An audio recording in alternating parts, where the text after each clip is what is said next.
Welcome into another edition of the Spare Time Bowling Show. Steve Sparky Fifer with you from Wisconsin Sports Daily, weekday afternoons from 2 to 5 on 1250 a.m. The Fan. You can follow me at Sparky Radio. Check out all the stuff that you miss if you don't check out Wisconsin Sports Daily every day at 1250 amthefan.com or on your Odyssey app. You can stream us there as well. He is Dwight Albrecht from the Spare Time Pro Shop in New Berlin. Follow him on Twitter at Dewey300.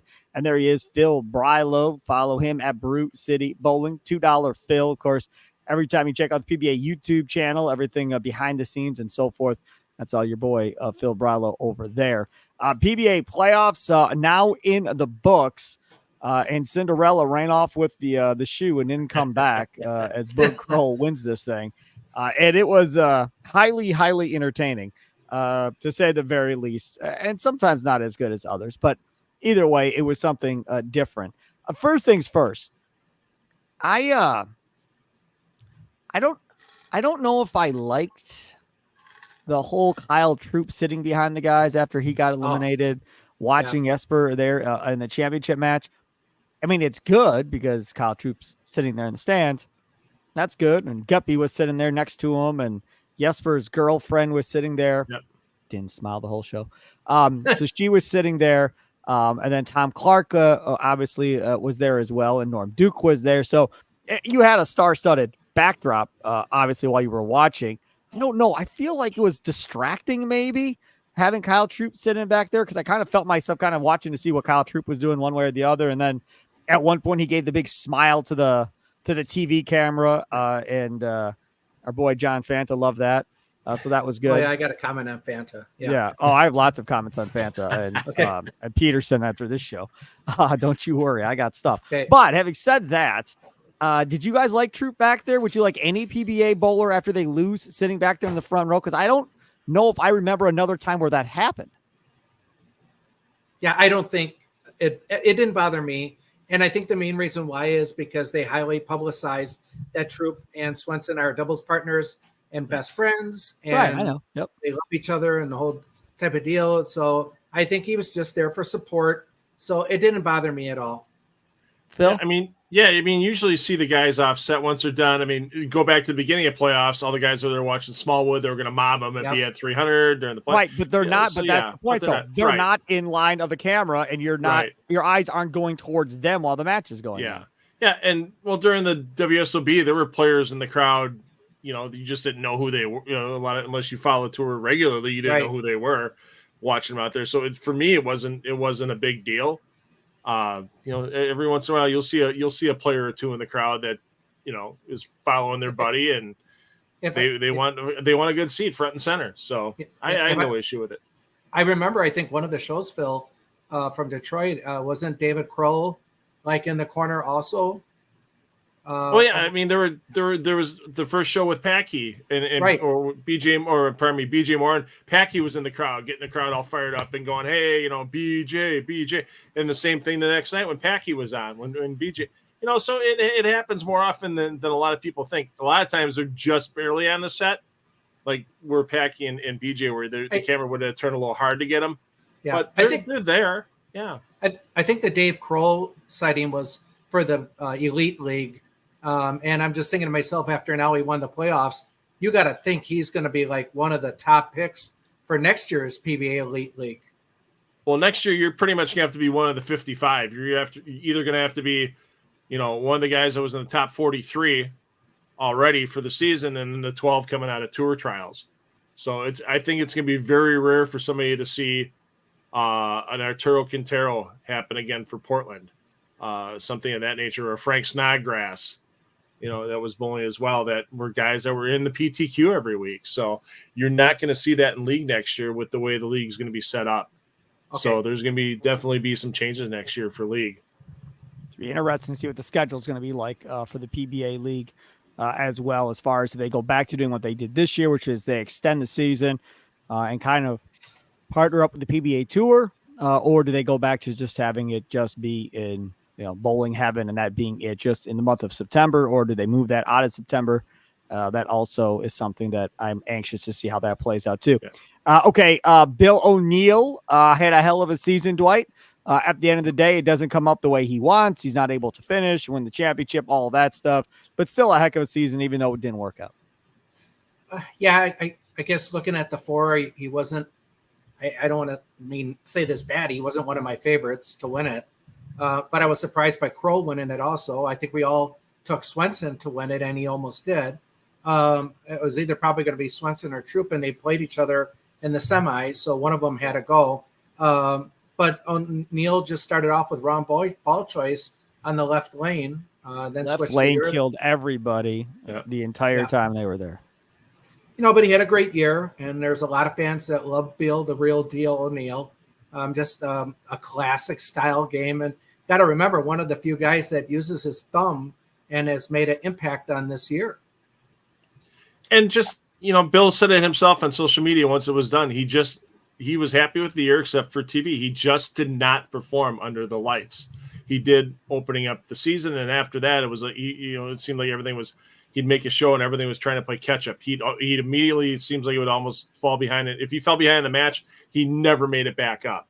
So, Bill, he's one of those guys that's going to work hard in the off season, and his 2025, I think, will be, if he gets off to a hot start again early in the year, I think he'll have another, possible player of the year contention. I mean, he was in there for a while. Now you got to figure it's down to, it's down to EJ and Boog and Kyle Troop. But you look at the titles right now, and EJ's got that major and another title. He's kind of in the lead. He's in the lead in points and money. And so right now it's going to be tough with no more televised events left. Yeah, it's going to be tough for people to get by EJ for player of the year.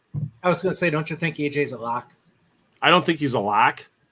I think if somebody, there's still a couple titles. There's still 3 titles to be decided yet.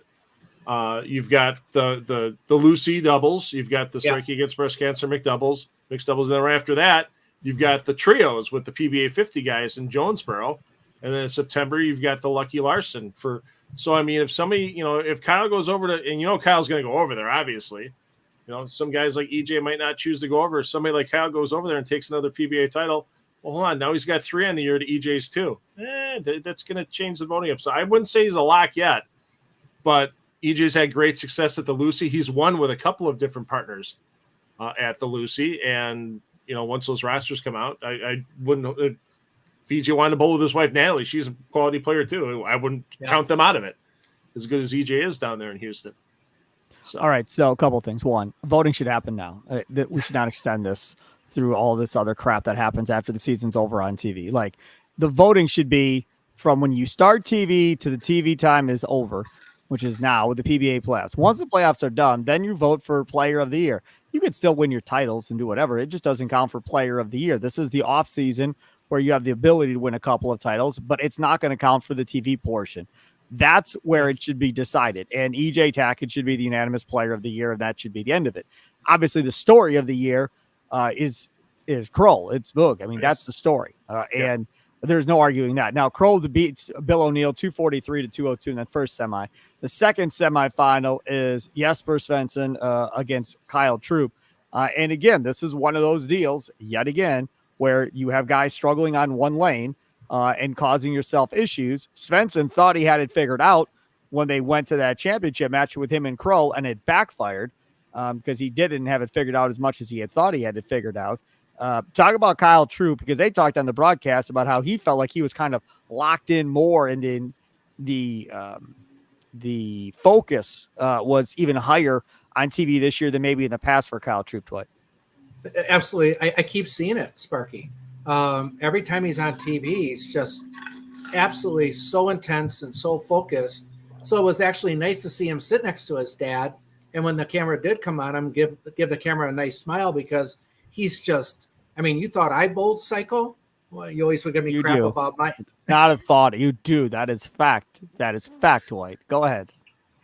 But he has just been more intense this year. Then you had the whole book reading with him. But I always make this comment in the shop: 3/4 of those guys need to see a sports psychologist, Dr. Dean Hintz, or someone during the year. But it just seemed like maybe he had so much to prove. Troop had so much to prove this year. But it always looked to me like he was just like under such incredible pressure to win.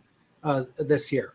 And he did have the first half of the game won, and then Swenson turned it around. And then, of course, he hit his ankle on the spare shot, and the game really turned crazy after that. Yeah, he had that quarter pin. He's playing from the left side, obviously. Hits his, his left ankle, right? His slide ankle. Mm-hmm. Yes.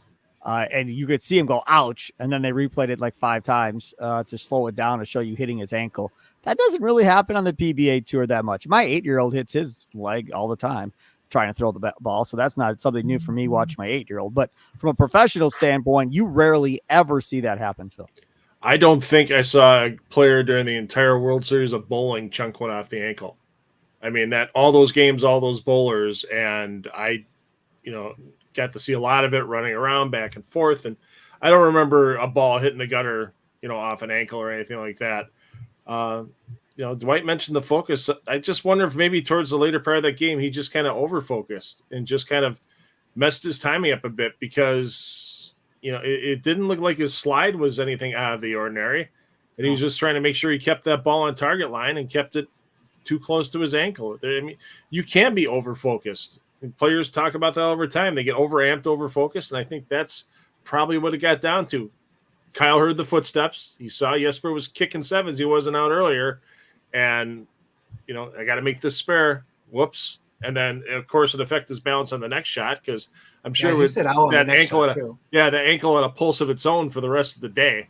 There's no doubt about that. If you've ever taken one off the ankle, it hurts. Yeah. And, it was just that was a game changer right there. That was more of a game changer than Jesper finding a way to carry. Was Kyle not being able to losing that confidence after hitting his ankle? They finished 3rd and 4th. They each get 25 Gs. Him and Bill O'Neill. So not all is lost at the end of the day. They still made out all right financially. Then the dumb setup for the rest of the playoffs that I absolutely hate. We all know I hate it. I talk about it, complain about it all the time. This whole thing of, okay, we're going to play best out of 3, but not really. We're going to play one game. We're going to bowl another game, and then we're going to bowl 2 frames to decide who wins the playoffs. Holy stupid. But either way, that's what ended up happening again. So tell me the difference between game 1 and game 2, Dwight, before we get to the stupid 9th and 10th frame rollout. Well, I thought they were both really close, good games. You could tell the left lane was going away for both players. It was going to be the player that figured out the left lane.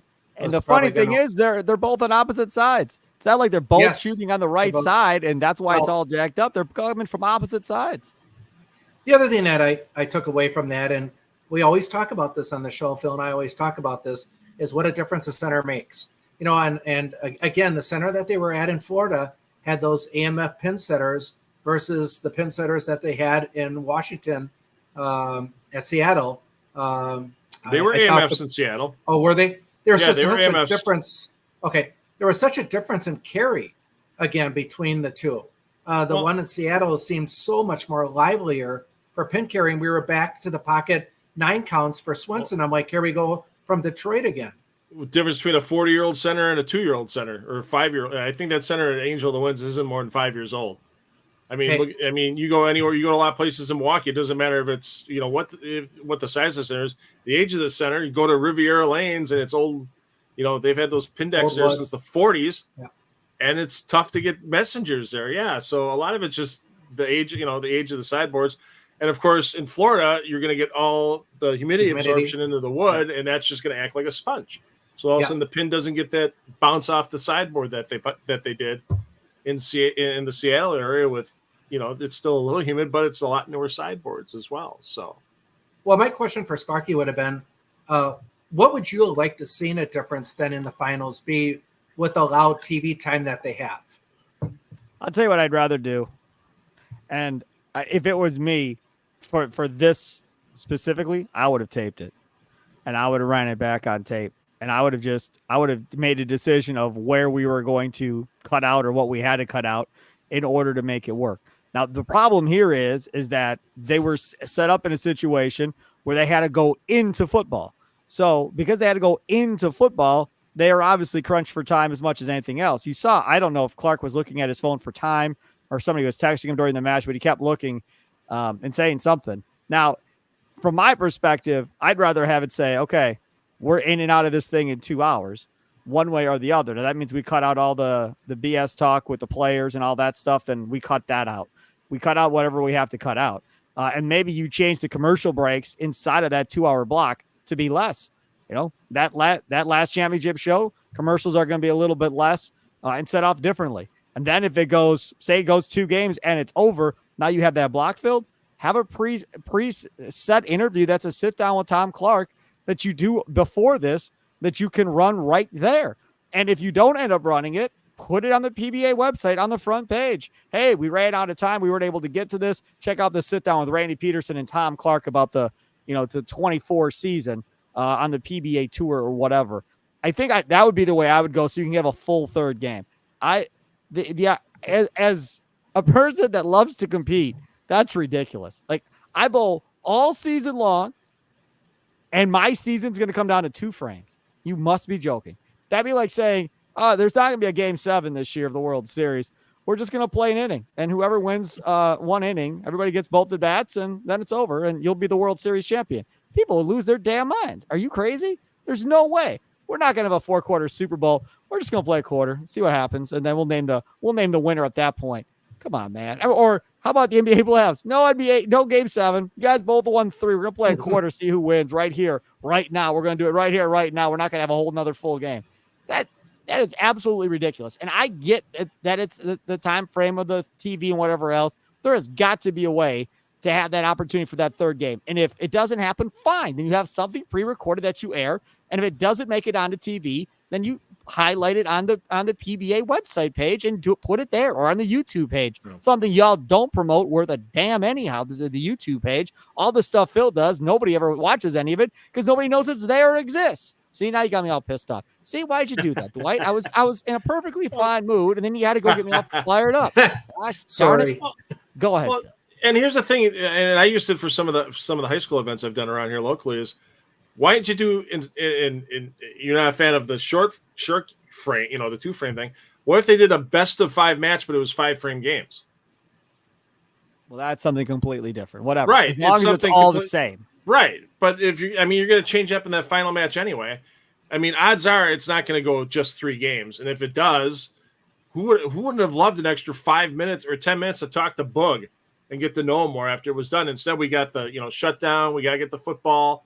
You knew that was going to happen. Or a pre-tape piece, like you said, Sparky, or a review of the season you could play. That's what I'm saying. You could have done it with Tom Clark and had the whole thing packaged. Yeah, but if you did the 5-frame games, and who gives a rat's ass if nobody's going to shoot 300 in there anyway. Let them shoot 150 for 5 frames. But at least that way there's some excitement you're changing it up where you're not waiting for the end of 10 frames or something to happen. There's a winner or loser in the 5th frame every time. And you kind of know what's going on. I think that would have built the excitement up a little bit more if they would have went for something, a little bit of a different format. If you're going to do a different format for the finals, who cares if it's a little bit shorter for the game length? It's not regulation or whatever, but there's still, you got to win 3 of those in order to advance. You got to bowl better than the guy for 3 of those 5 short, 5-frame games to win the whole thing. Or how and about if it goes 2-2, then you got the same format for the tie-breaking game, the 5th game. Why not just have the semifinals be an hour and then have the finals be an hour? 2 separate shows. Why do we got to cram all this into one show? We don't have to cram this all into one show. Just do one 1 hour show and then stretch it out for another week and do another 1 hour show, whatever the case is. I'm just saying, like, as a competitor, that would hack me off. And I'm sure these bowlers are just like, whatever, who cares? I just, we enjoyed the money we're getting. We enjoy the TV coverage, everything else. We're just going to shut up and bowl. But from my perspective, I think it sucks. I do. I can't. And I'm not saying I wasn't happy for Kroll winning it. And, that little 9th, 10th frame thing. I was ecstatic, right? I was pulling for Bill Kroll maybe more than I was Svensson. And I like Jesper Svensson too. I wouldn't have been mad, but I wanted Cinderella to finish. So I wanted to see him win it. And that whole deal, like you said. Then we didn't get an interview. We had him holding up the WWE Championship belt. They had 2 wrestlers there. I don't watch WWE anymore, so I don't know who they were. But there was 2 wrestlers there. One of them threw out a ball before the whole thing started. That was nice. And then gave Boog the belt. Yeah. Right. And Boog had the belt at the end or whatever. I don't know. But since you asked, Dwight, there you go. I wasn't going to say anything. But since how did you guys? Yeah, I know you're going to answer my question. It would have to be taped. But after we talked before the show started about the Queens, and they were on CBS Sports Network. But then right after that, I don't know if Phil stayed and continued to watch. But then they had the junior or the college ladies finals from Kentucky. And in the semi match, they basically had the first 3 or 4 frames. Then they came in and said, we are now picking up the show now at the 7th or 8th frame, because obviously they're on a time crunch. Yeah. How would that work then for you? Fine. Yeah. Fine. If that gets me a full third game and you skip 2 frames of me seeing on Exactly. TV That's or whatever, it. absolutely go ahead. Go for it. I'm all for it. If that's what you have to do. But again, it's not going to be live now. It's going to have to be taped. So that's the give here, one way or the other. And that means if it's taped, you risk people finding out what happens at the end, just like they did with the World Series of Bowling back when it was taped in Vegas. Everybody complained, the 2% that knew what happened, and the majority of people that watched on ESPN had no idea what happened week to week until they saw it on TV. They thought it was live anyhow. It didn't really matter, but it was a whole big deal to everybody on social media. Again, the 2 or 3% of the audience that wanted to find out the results ahead of time. Yeah. So, all right, this is the other thing. So now you get to this 2 or 3 matchup. It's Kroll and Svensson in that whole deal. And that left lane, as we talked about, was a thing. Now, remember, they had 2 separate patterns going on both of these lanes. So that obviously plays into it a little bit.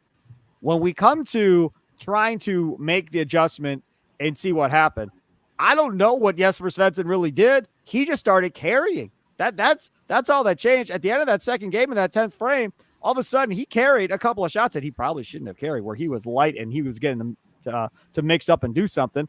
And then the same thing happened in their little OT period in the 9th and 10th frame. Did he change anything that I missed? He didn't change balls or nothing. He just started getting it to carry on that side. I think I noticed that instead of him going more direct, he was starting to increase his angles, swing the ball a little bit more. Now, it could get him into trouble with a split or a big 4, but that stronger entry angle, I think, is maybe what gave him the better pin carry when he was going direct, more direct, and not swinging it as much as when he was leaving the weak 7s again. Yeah, you got to play around the carry down that you make. I mean, it is what it is. And so as he's using urethane and Boog's using urethane, they're both having carry down on both patterns. It's just a lot more prominent on that Weber pattern they used on the left lane. And you got to do something to keep getting around that little bit of oil you keep pushing down. And that's all Jesper was doing. And he was doing some hand position changes as well. And sometimes you'd see him kind of back out of it a little bit or give it a little extra, depending on what he was trying to get it to do. So that's one thing that, and a lot of two-handers get underrated on this is what they can do with hand positioning. I mean, obviously last week with Simonson, that's a whole different ball game with being able to throw that reverse hook, the backup ball. But these players can do it, and it's a little easier for some of the two-handers to really make these different axis rotation change on where their hand position is. And the guys that can do that and keep that ball in the hand that's been carrying for quite a while, like Jesper did. I mean, he did that all in the main bay at the. A lot of people didn't see it unless you subscribe to Bowl TV, but he did a lot of it at the World Series of Bowling. That red ball didn't leave his hand very much. And that's impressive. So Svensson ends up losing to Kroll in the 9th, 10th frame roll off or whatever. Kroll is the champion. When was the last time? Do we remember somebody else doing kind of what he did this year? Kind of coming out of the thin blue sky. I mean, the background stuff that Fanta did, I thought was really good about how he was a cook, he was a pin setter, he worked the front desk. Yeah. That type of stuff. All that was doing was just pulling the casual list. The casual watcher was just starting to root for him. He was just pulling casual people in, saying, I got your guy. Come root for this guy. He's just like you, normal dude, struggling, trying to make it all work. And now here we go. We're going to do this. That background story I thought was well done by Fanta. Agreed. It seemed like, I know we're going to get on Fanta now. It seemed to me like this was his best show. He wasn't over the top as much, wasn't coming out with crazy laughter and crazy jokes that only he would understand. It was toned down. And I love that bit. Everything that David Kroll did, I did too in my day for Red Carpet.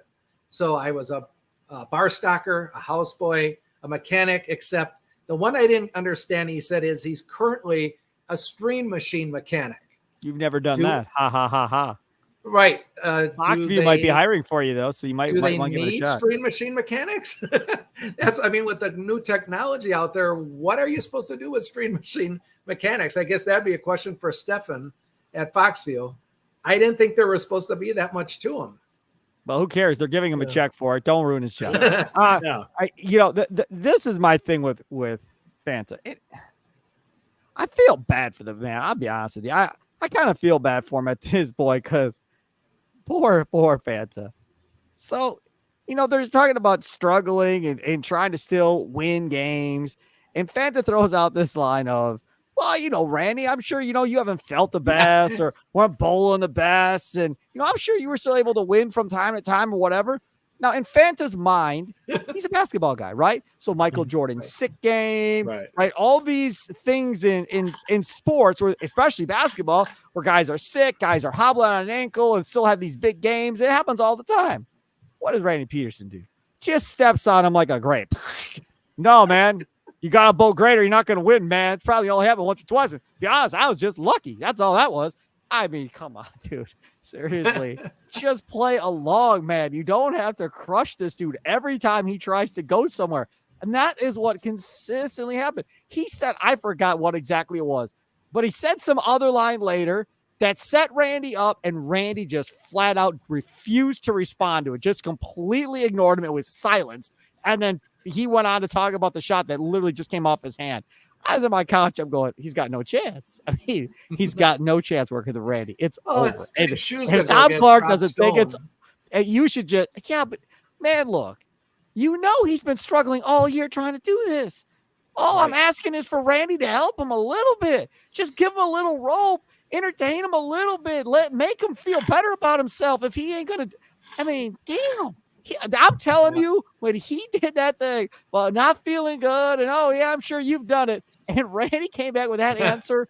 I was like, it's done. Just blow this thing up. It's over. It's all done. End it. But I agree with you. He was, Fanta was much better as the season has gone on. He's getting better. Randy's not helping him at all. But Fanta himself, I think, is understanding that this is not necessarily stand-up comedy. Just call the damn game, man, and let Randy analyze it, and we'll be all good. You can get your one-liners in from time to time, but let's not try to be the show and be the personality at the end of the day. Correct. I remember hearing this. Go ahead, Dwight. There was something this week on Twitter, X. Lucas Wiseman posted something on Twitter praising John Fanta and the great job that he is doing. I thought it was, are they good friends? Do they know each other real well? Oh, he might just like his style. He might have the same sense of humor. Okay. That's okay. Okay. Or maybe he feels bad that we're ripping on him all the time and decided to give him some love. I mean, Phil put it out there on Twitter that we're killing him. So, I mean, it ain't no secret. All I said is last week I did the show in a squat in honor of John Fanta. Yeah. That's all I said. And the van down by the river. I mean, that's the deal. It is what it is. Did Fanta say anything to you? Have you heard anything from him? No, I never got anything back from him or anybody. So no. I just responded back to him, have a good show, and make sure Randy picks up the dinner check. I mean, that was about it. So yeah, I mean, again, if they bring him back next year, I will be amazed, because there is no way, if you are being honest with yourself watching that you think there's any chemistry whatsoever. There's just none. Wasn't it kind of interesting? I know Duke is from Florida, Clearwater, Florida. He was there. Could have put him up there with Randy. That would have worked. Good point, Dwight. Nicely put. Yep. And sitting next to Clark, I said to my wife, I'm like, could possibly Clark start grooming him already for you could have just put him. You could have left Fanta there, but John didn't have to talk as much then. So now Duke would have been up there with Peterson. Call the shot and let these two talk. Call the shot and let these two talk. That's all you had to do. Just get out of the way. Let them be the entertainer. You be the straight dude. You play by play. Let them go. And because that's not what it is, he's stuck. And again, like I said before, I love Randy, but nobody's helping him or coaching him up to help John try and look better on TV. He's doing the exact opposite. He's just kicking him every time he gets the chance. Yeah, maybe he's not doing it on purpose. I don't think he's doing it on purpose. But when you're watching and listening, it feels like This dude has no chance of success. None. Okay, we'll move on. I bet you John Fanta is very happy this is over. Okay, so let's talk a little bit about something you saw come across Facebook. I cringed before the show. Dwight's like, I want to talk about something I saw on Facebook. I was like, hey, just get your two guys' opinions on it. What do you got? Well, Bowler Smart, which is a big e-tailer on Facebook, at least once a day puts a question out to the bowlers, and a lot of the questions are some crazy videos that are so off the wall, like guys doing a belly flop into the pins and stuff like that. But this one actually had merit. I thought it was really a great question. And then, of course, I started reading the comments from everyone, and I was amazed by the percentage of what the answers were. So my question to you was, the question to the fans out there from bowlersmart.com was, do you prefer watching the PBA men or do you prefer watching PWBA women? And then I can tell you that 80% of the answers was, I prefer watching the PWBA women over the men. And the reasons why was I can relate with them more. They all use their thumb. They're not two-finger bowlers that are throwing urethane at 19 miles an hour. That is what the general public sees the PBA to be. If that many people are watching PWBA bowling, they should have a network contract. They should be off of CBS Sports. That's all BS. That's one guy. That's what one guy wrote was, why don't the women have a Fox contract? Why can't we get the women on Fox? Because nobody watches them, dude. That's why. And now listen, I understand nobody watches CBS Sports Network. I get it. Nobody watches it. 5 people subscribe to that damn network. And when the PBA was on it before, I complained about that same thing. Like, yeah, you want to be on TV, but there's 5 people watching at this point. They need to get off of there, and they need to get somewhere else. Even if it's simply a streaming deal somewhere where they can have better access to some established channel that's already picking stuff up. Correct. Find a channel, HGTV. That's a woman-based channel. I watch it. I love it. Fine. But I'm just saying, it's a lot of women, right? Go there. Offer up the rights there. You don't have to show it on HGTV. No, I just want to be on the Discovery app. That's all I want to be on. Food Network, HGTV, everything. Put the PWBA on as one of the options for people to watch. I don't need to be on TV, nothing. I just want you to carry it. We'll take care of the rest. I just want you to show the stuff there on there and let people watch it. That would be how I would go about it. I would try and sell myself to get on one of these established apps already as just another thing added on. I don't need to be on over-the-air TV. I don't need to be on cable. I don't need any of it. I just want a chance to be on a popular streaming app that everybody has already and try and get some of those fans to watch. Yeah. Don't you think, though, there's a large percentage of men, though, that also watch women's bowling, Sparky? No. I don't think there's a large percentage of men that watch any female sports. That watch any female sports. And go along. WNBA, anything. I watch women's soccer. Me and Kay watch women's soccer. We watch every national match that there is. Yep. All U.S. national the USA. Women and men. We watch both, though, right? We watch both. Outside of that, that's it. That's all. I mean, that's it. There's women's soccer league. We went down to Chicago to watch that team play down there. That was a lot of fun. That was a few years ago. Jackson was a baby, so I guess it's been a while. But we went down there and watched them play. But outside of that, I mean, there's not women's sports on in our house ever outside of women's soccer. That's the extent. I would love to see some sort of poll on women and men that watch PWBA. I think you'd be quite surprised that there are a lot of men that tune into it. Phil, lot of men meaning what? What do we mean by a lot? Do we mean like 100,000? Do we mean I don't know the numbers. I'd be more looking at percentages, 60-40, 70-30. I mean, it's on a network you can't even get a rating off of. How are you going to get an honest opinion on what the breakdown is between men and women? I mean, at least with the stuff that's on Fox and FS1, they have the breakdown of, because they want those demographics for advertising. So they have the breakdown. What's the most important one? Men 18 to 49. That one's always out there. And the overall viewership and how it goes for the PBA shows. And it was odd. Jeff Rickles, 11frame.com, posted today at the ratings on Fox, Big Daddy Fox, for the finals was less than last week for the semifinals on FS1. What was the difference? The NASCAR lead-in probably was a big part of that difference. And Kyle Troop, with people seeing him on that, hey, I'm going to stick around and watch this. Well, not a lot of that carried over, unfortunately, to to Big Daddy Fox, to Network Fox. Unfortunately, sure, they're going to get a lot of replays in FS1. I mean, it replayed Sunday night in FS1 for anybody that missed it on the network, so it's all good there. So that's part of Fox's deal too, is they really like putting it on replays, and you'll see these PBA playoff finals. You'll see it in October. They'll run it on a slow sports night. Yeah, more than they'll run some other, college basketball game that they had or something like that. You see a lot of the PBA shows from all year long. They'll rerun, no doubt about it, and that's part of the big deal with the Fox contract. Whether you get that with the women, I don't know. We'll see how many times that CBS Sports Network runs the Queens this week. But how many people are going to see it? Well, they ran it an hour after the live show. I have no reason to ever turn that channel on. What is the draw on that channel? Yes, agreed. Yeah, There's much. Not. What is it? I mean, I'm not downgrading them. I'm just saying, what is the main draw? Like, Fox has major sports.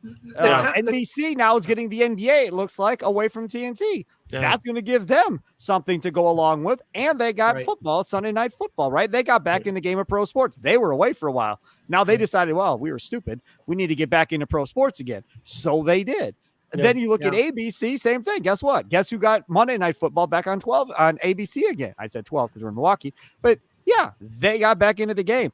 All of these over-the-air networks realize how important it is to have pro sports to be able to sell advertising and everything else that goes along with it. I get it. And money is a big thing of this. But, just the comments again on Facebook, it was all men making those comments, Sparky. I didn't read one lady's comment. And then the other thing that I wanted to bring out also is in 1983, the ladies were in town at Olympic. I was going to another pro shop on the south side at that time, and I was bowling his tournament team, and he said, "You got any plans for tonight?" I said, "No." He goes, "Well, the ladies are at Olympic taping the finals. Do you want to go with me and watch?" I said, Doug Krieger, if you remember Doug Krieger, Phil. Mm-hmm. And I said, "Sure, I'd love to go along." And there was probably 8 out of 10 men in the crowd for every lady that was there. It was packed with men in the stands. So the disappointing thing is, I don't think bowlers are going to get a chance to see how good like a Julian Martin is, or a Verity Crawley. And I can go on and on and on the list of these talented girls that are out there. And because CBS is not going to highlight them or showcase their talents. No. So, right. So they'll get the PBA throws them a bone with All-Star Weekend. Once again, Verity Crowley and Daria Payek, a couple of the most popular, especially on social media, bowlers out there. I mean, as much as some of the other women might complain that they thought they should have been picked for it, get a social media presence like those two have. Get a social media presence like Kyle Troop and Jason Belmonte have. And even Sean Rash. I mean, Sean's got a huge social media. Verity Crowley has a huge social media presence. Right. Yeah. And they're doing it for themselves. Why more athletes don't choose that route and concentrate on the social media? Daria Payek, I couldn't tell you the last time she's won it. It's been a couple of years since she's won a title on tour. Diana Zabiala, it's been a year or so as well. Verity, I think, won the title last year. It's slipping my mind, but that's how they're doing it. That's why they were chosen for this PBA event, and it's going to happen the same way year after year after year, unless either BPA decides to ride or die because they're the sponsor. They're the big ones funding with USBC, the PWBA. Either they decide to make that big commitment, and now's the time to do it with the way that women's sports is starting to jump up, with the women's soccer ratings going up, and now with the WNBA ratings going up. You can't wait.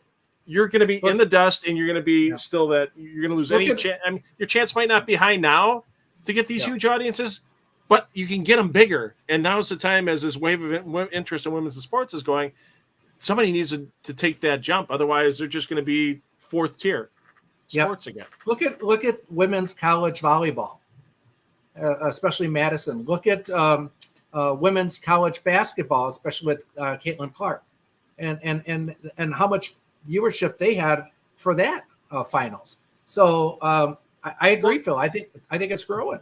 I mean, ESPN's picking up contracts for Athletes United Sport or Athletes Unlimited Sports for the women, and they play on different teams every game. All of a sudden, hey, it's almost like pickup. But they're out there, they're visible, and ESPN must be happy with it because they keep doing it year after year. Why can't the PBA do that? Why isn't somebody investing in that to get that first step up?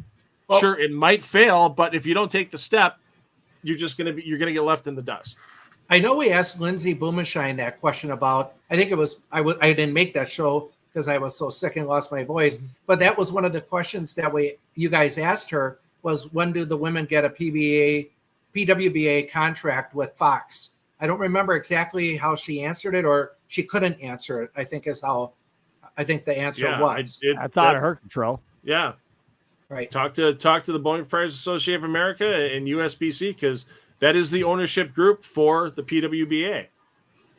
And they're, the ladies aren't going to bite the hand that feeds them for 12 events a year. No, because the response can be, we'll just get rid of it then. Yeah. And then there's nothing, and then it's over. So, Right. I mean, how much you want to really raise your voice? I mean, they very well may be losing money on this deal anyhow to begin with. So who knows how this whole thing is playing out? Can you imagine if Coley Edison was still around in bowling? I mean, she's with the WNBA now. She's riding that wave. She went from the PBA to the WNBA at the right time and getting that marketing and ratings going, all that stuff. Yeah. Imagine if she could have slid over to the PWBA for the women. Yep. Could have made a difference, Phil. Yep. He is Phil Brylow. Follow him on Twitter at Brew City Bowling. Dewey300. Follow him at Dewey300. Follow me at Sparky Radio. That'll do it for another edition of the Spare Time Bowling Show. Thanks so much for tuning in. Enjoy the rest of your day.